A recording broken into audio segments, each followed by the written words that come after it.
Est-ce que quelqu'un aurait besoin d'une niche? Non, parce que j'ai acheté cette niche là pour le duc là, sauf qu'il l'utilise jamais. Donc je ne sais pas si vous avez un chat, un chien, un cobra, peu importe. Si vous avez quelque chose, n'hésitez pas, vous me le dites et puis je vous la vendrai pas cher. Hein? Tu l'utilises pas, hein, ta putain de niche que je t'ai acheté. Hein? Pour y gâter, va. Nouveau riche.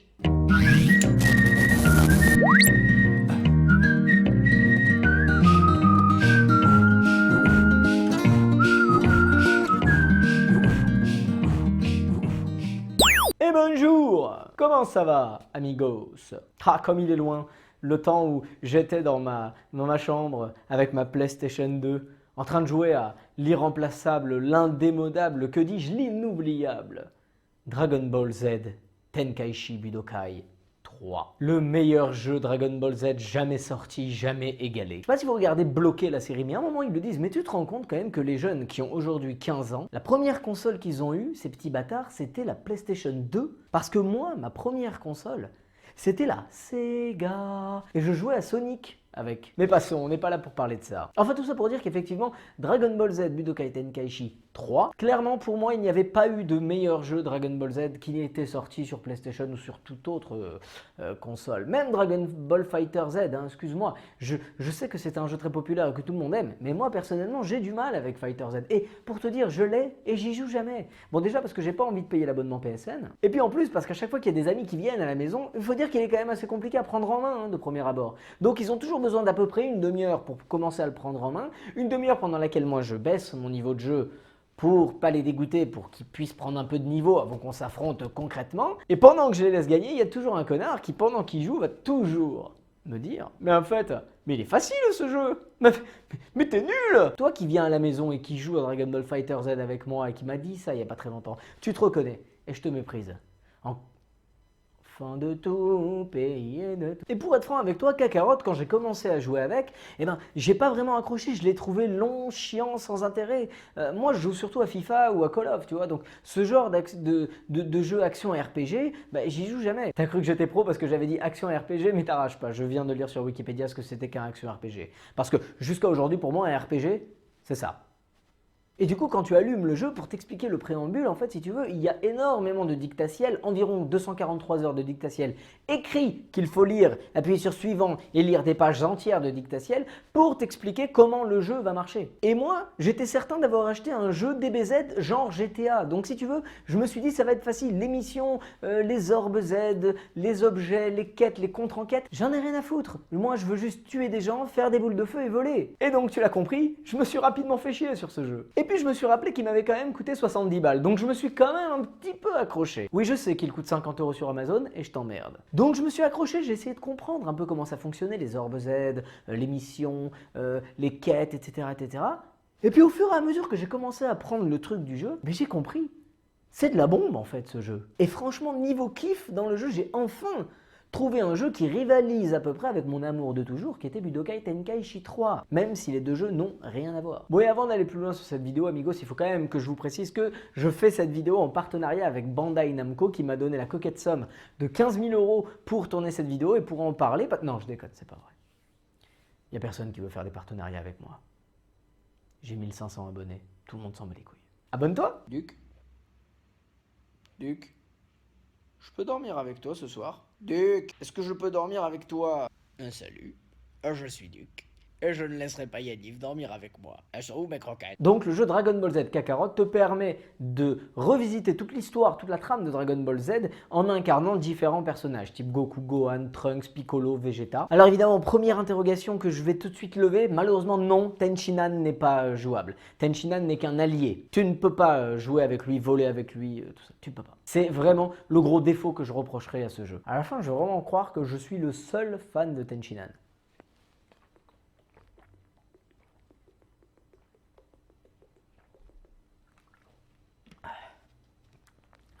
Et donc le but du jeu, c'est de faire, avec tout le monde qui est autour de toi, de faire évoluer tes personnages, de faire évoluer leurs techniques, leurs transformations, un peu comme des Pokémon hein, si tu veux, de les faire vraiment évoluer en les faisant bouffer, en les faisant s'entraîner, en les faisant améliorer leurs techniques, le tout dans le monde de Dragon Ball Z dont les graphismes sont à couper le souffle. Et c'est sur ce premier point que nous allons commencer cette vidéo. Donc en fait, le jeu te propose d'avancer et en incarnant le personnage donc, qui est lié à la quête que tu es en train de faire tout en parcourant le monde de Dragon Ball Z. Monde de Dragon Ball qui est assez ouvert. Donc tu peux y récupérer par exemple de la bouffe pour faire becter tes personnages parce qu'ils ont besoin de ça. Tu peux récupérer des orbes, etc. pour faire évoluer leur technique. Tu as des coins d'entraînement, c'est des camps d'entraînement dans lesquels tu peux justement faire évoluer tes techniques, etc. Tu peux aussi partir à la recherche des Dragon Ball. Et entre chaque quête, tu peux te balader sur la map un peu comme dans GTA justement, c'est un peu ce qu'on attendait. Tu peux te balader sur la map très librement, tu peux faire ce que tu veux en fait sur la map, parler à qui tu veux. Alors il faut dire quand même que les interactions sont assez limitées. Hein. Tu n'as jamais vraiment de trucs vraiment intéressants à demander aux gens, tu vois, mais bon, tu récupères souvent des petits cadeaux par-ci par-là, c'est toujours bien quoi. En plus de ça, en plus des quêtes principales, tu as des quêtes secondaires que tu peux effectuer, donc qui n'ont rien à voir avec l'histoire principale et qui sont des petites histoires annexes qui sont assez marrantes et puis c'est quand même sympa à faire, tu redécouvres des personnages. Ensuite, sous la forme d'un Dragon Radar, en fait, tu as la map du monde, ça ressemble un petit peu à GTA et si tu vas un petit peu au-dessus, tu as la carte du monde réel de Dragon Ball. Donc sur la carte type GTA, déjà c'est assez clair les objectifs, tu sais tout sur la map, c'est très bien détaillé, tu sais où est-ce qu'il faut que tu ailles, chaque endroit à quoi ça correspond, etc. Et quand tu vas un petit peu au-dessus et que tu veux te balader en fait entre guillemets de pays en pays, parce que c'est un peu ça l'histoire, de coin en coin, là en fait tu vois la carte imaginée par Toriyama qui est encore une fois très très bien faite. Et du coup en fait tu sélectionnes l'endroit où tu veux aller, c'est très facile de se déplacer. Alors forcément, un des plus grands kiffs pour moi au départ, enfin le truc le plus génial je trouve hein, que tu puisses faire quand tu es un vrai fan de Dragon Ball, c'est justement le fait de pouvoir voler dans les maps. C'est-à-dire que tu peux soit y aller à pied, soit si tu as envie de voler un petit coup, tu n'as plus qu'à t'envoler et à visiter la map en volant. Et en plus de ça, tu as la possibilité d'accélérer.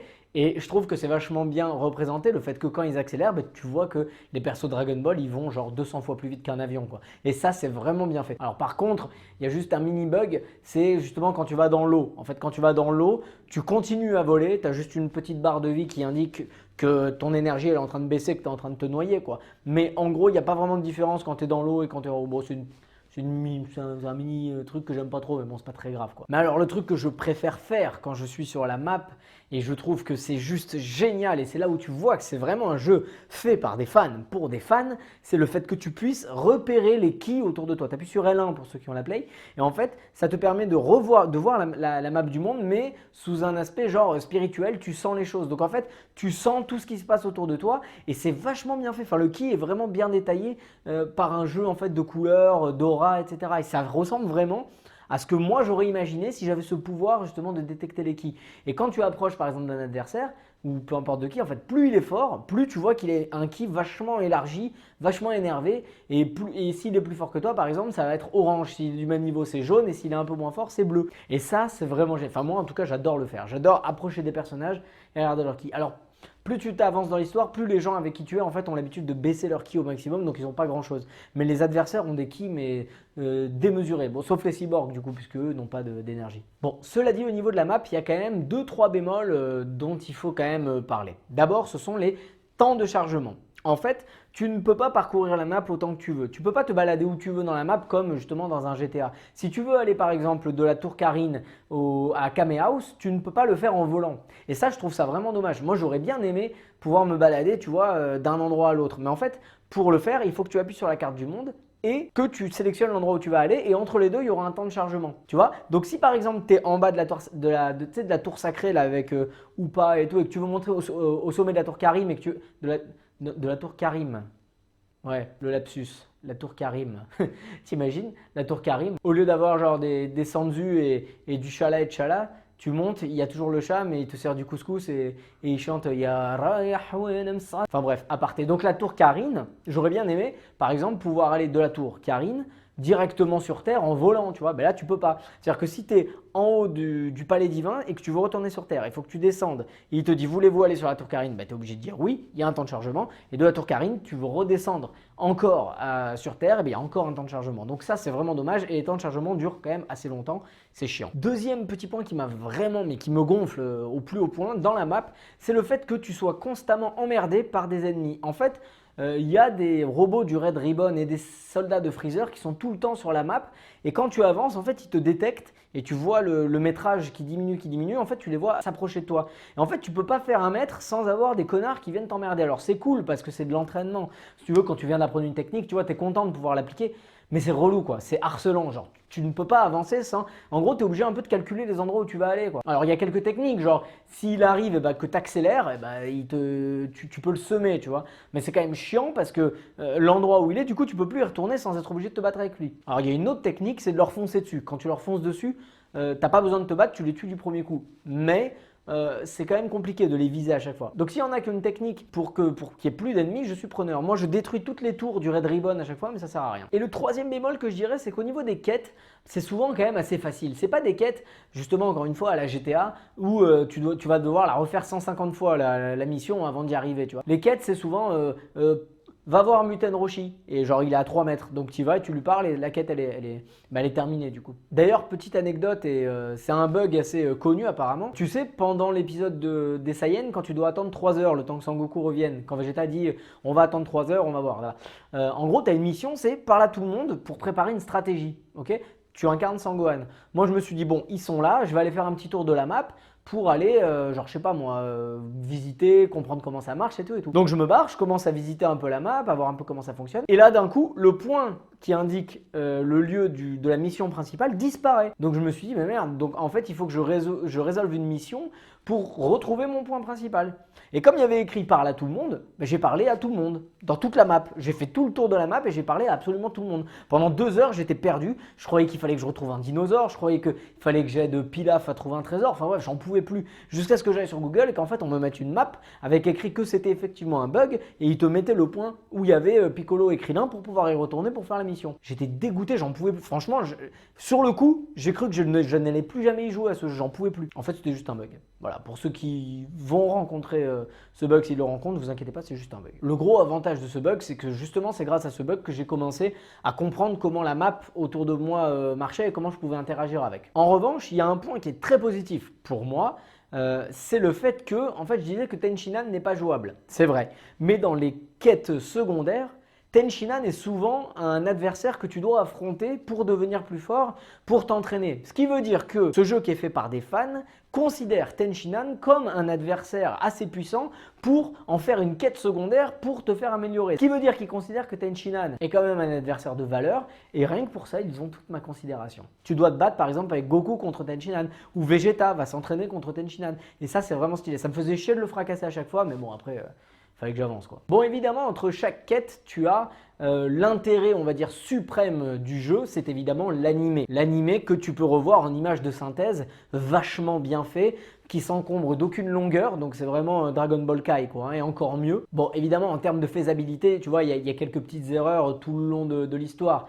Mais on s'en fout quoi. Globalement c'est tellement stylé à voir en fait c'est un peu le but quoi. Tu avances dans la quête pour pouvoir voir l'animé en belle image, tu revis tout en fait. Tu revois toutes les scènes mythiques de Goku SSJ ou bien Piccolo qui se sacrifie. J'ai pas encore vu le Kiko de Tenshinhan, j'y suis bientôt là mais putain mais c'est vraiment le truc qui me tarde de voir quoi.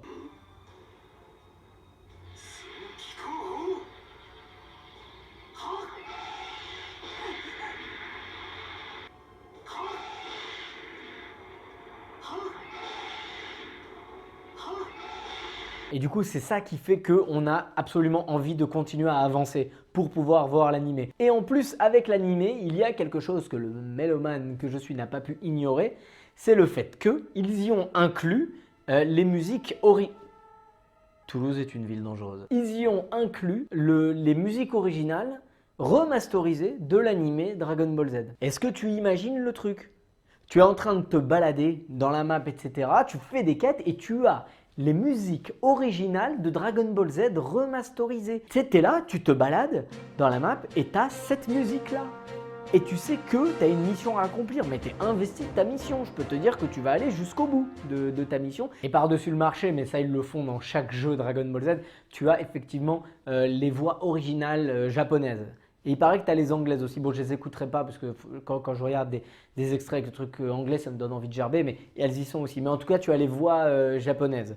Et bon, bah, ça forcément, on est habitué dans les jeux, mais ça rajoute toujours un petit truc en plus, quoi. Le fait est que les décors, l'histoire, la musique, les voix, tu as vraiment l'impression de vivre une vraie expérience Dragon Ball Z-esque. Et enfin, entre chaque quête, chaque cinématique, chaque dictatiel, il y a le centre du jeu qui est évidemment les combats.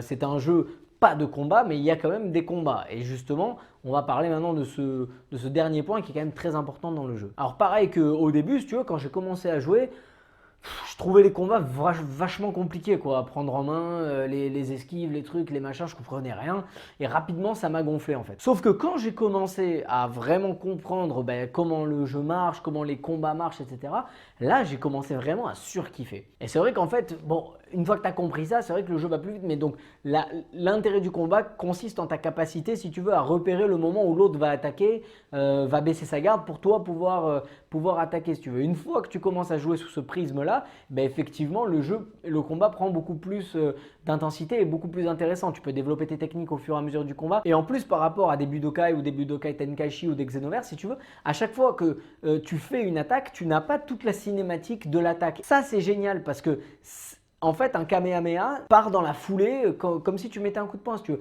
Et ça, c'est génial parce que tu n'as pas à t'encombrer d'une cinématique. C'est vraiment fluide dans le mouvement. Moi, celui que j'adore, je sais pas pour vous, mais c'est Trunks. Putain, Trunks, ses attaques, elles sont tellement stylées.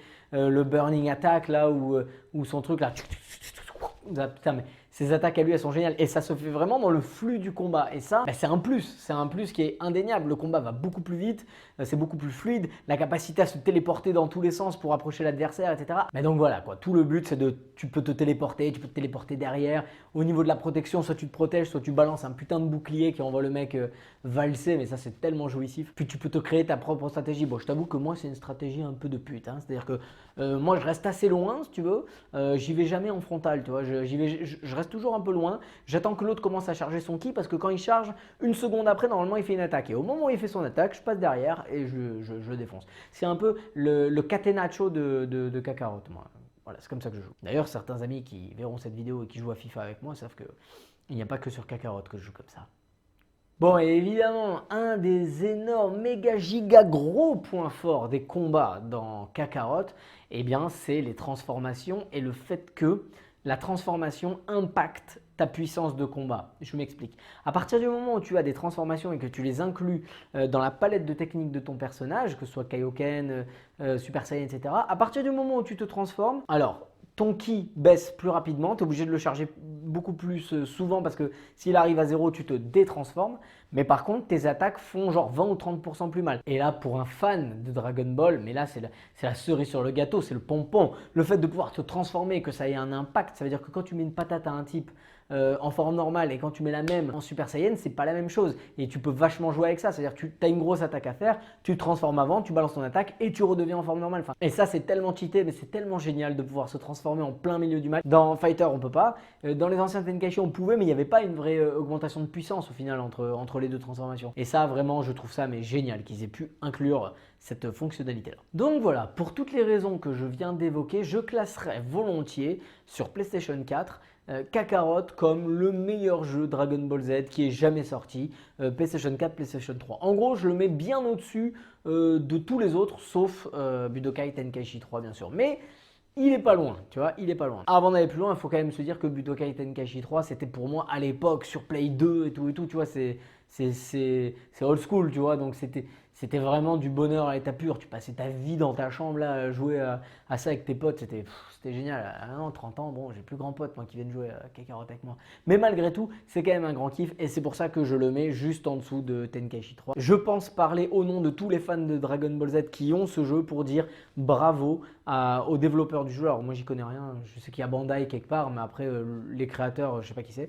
Mais bravo, et puis en plus certainement qu'avec les mises à jour, il va y en avoir. Il va encore évoluer le jeu, donc à mon avis ça va être du lourd. Et voilà amigos, cette vidéo est terminée. Comme je l'ai dit sur la page Facebook, pour tous ceux qui débarquent, je vous explique. Moi, je poste vraiment d'abord que sur Facebook. Mais c'est plus simple si je publie mes vidéos juste sur YouTube et qu'après je les mets, tu vois, sur Facebook. C'est pour ça, est-ce que la plupart d'entre vous qui regardez cette vidéo pourraient aller s'abonner directement à la chaîne YouTube? Parce que sur Facebook, je crois que j'ai à peu près 1500 abonnés et sur YouTube, j'en ai peut-être 350. Donc ce serait bien qu'on bombarde un peu sur YouTube, que les gens s'abonnent. Donc ça s'appelle comme sur Facebook, Yaniv avec un V. Je vous mettrai le lien en description. Donc n'hésitez pas d'aller vous abonner à la chaîne YouTube et de mettre le petit, tu sais, la cloche là. Comme ça, tu sais quand est-ce qu'il y a une vidéo qui sort. Je vous remercie à chaque fois que vous partagez mes vidéos. Encore la dernière de Oub là. Je pense qu'elle vous a plu parce qu'elle a été partagée assez massivement. Donc je vous remercie. Mes vidéos sont disponibles sur Facebook, Yaniv avec un V, YouTube, Yaniv avec un V et la page Dragon Ball Z Family.com et je fais un gros bisou à l'admin. N'oubliez jamais, je le dis plus trop en ce moment, mais il faut quand même s'en rappeler, de privilégier ce qui nous unit et de bannir ce qui nous divise. Et c'est tout pour moi amigos, je vous souhaite une bonne journée ou une bonne soirée, je ne sais pas quand est-ce que vous regarderez cette vidéo. Et je vous dis à la prochaine.